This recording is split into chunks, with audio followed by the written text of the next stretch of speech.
were talking about the visibility of the permissions matrix, and you were talking about, we were talking about business logic. I was also thinking of another use case in terms of particularly API security automation, where a user, not a user, actually an attacker, is trying to attack an API. And in this scenario, the API is accessed, say, hundreds, thousands of times in a day.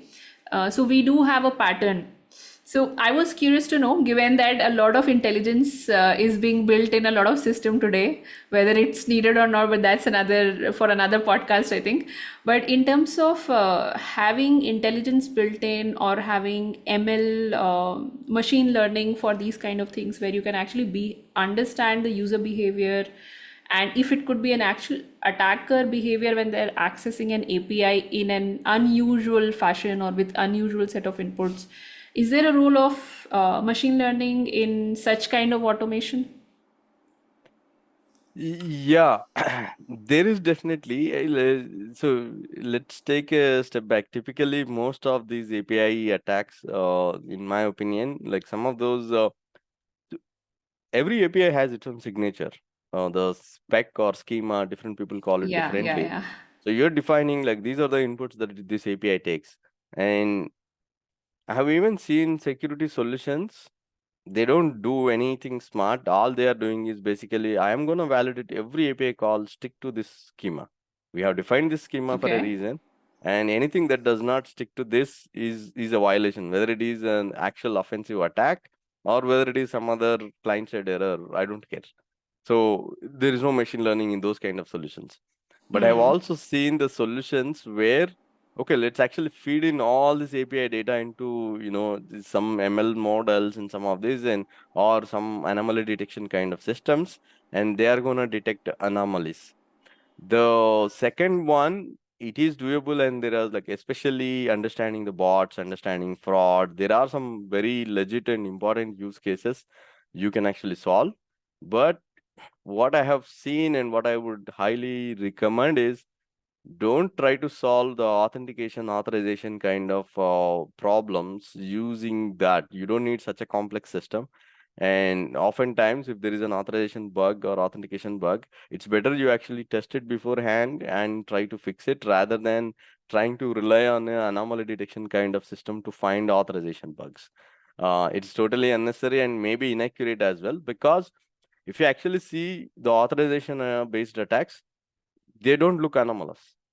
You look at, like, let's say somebody is trying to swap a token. The token is exactly a valid token from your system. It's just Yeah. that, or if somebody is trying to enumerate, the IDAR is a very common, most common attack, and this is the problem that I have with some systems where we are trying to use machine learning and all of these things to detect IDAR. It's like, is it really necessary? Question. And also, is it even going to find all times? Yeah, This is even accurately. more. Yeah. So there are a lot of false negatives, and that is the scariest part, because you are counting on it to detect all the issues. So use it sparingly. There are some legit use cases for machine learning, especially like, maybe detecting these bots and identifying fraud and some of those cases where you cannot do just based on signature or specification or just by looking at. You need to take the traffic from the entire session. You need to take the traffic from the different calls that particular user has made, and analyze on a broad spectrum or much bigger space than just one single API call.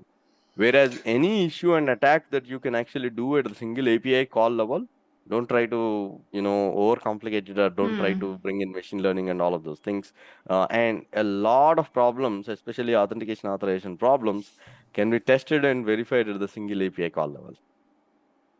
Okay, yeah. So I think that brings about a good point, which I was curious about. Is quite relevant in the API security space, and in the last few years, we have been seeing a lot of it. Earlier, so we have been reporting it like for forever, but in only in the last few years, we have seen a lot of practical attacks happening in this space. Particularly when you will have sort of, just that you were talking about, the denial of service attacks on APIs which are exposed, and it's happening for many organizations. And sometimes it would happen as a wave, of attacks on, for example, banking systems only or NBFCs only, or they will take up domains and they will do that in a particular region. That also happens. So it is a big menace.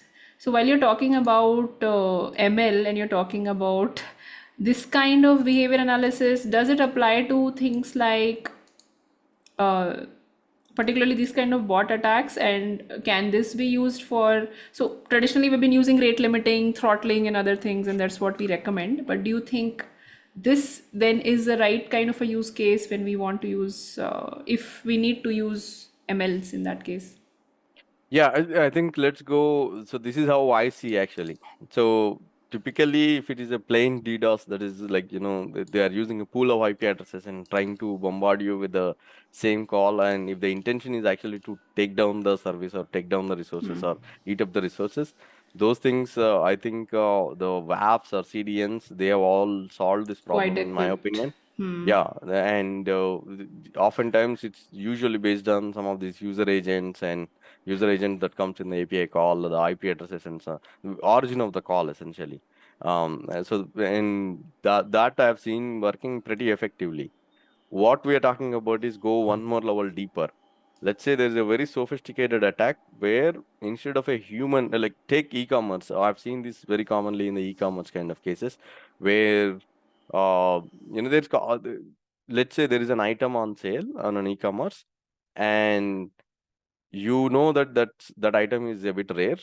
You want to log in and buy it and actually resell it for much higher Okay. price. Yeah, And yeah. that thing, you can automate it, and there is no the DDoS kind of attack here. So you're just trying to react faster than humans so that you get that item first, so that you can go and sell it for much higher price. If you think about it, it seems like HFT kind of case, right? High frequency trading systems, which is Yeah, where I yeah. started my career originally with. The high frequency trading systems, it's all about that, fast mover advantage. And these cases, but you want the e-commerce system wants to avoid it because that is not the intention. The intention is not for all tech.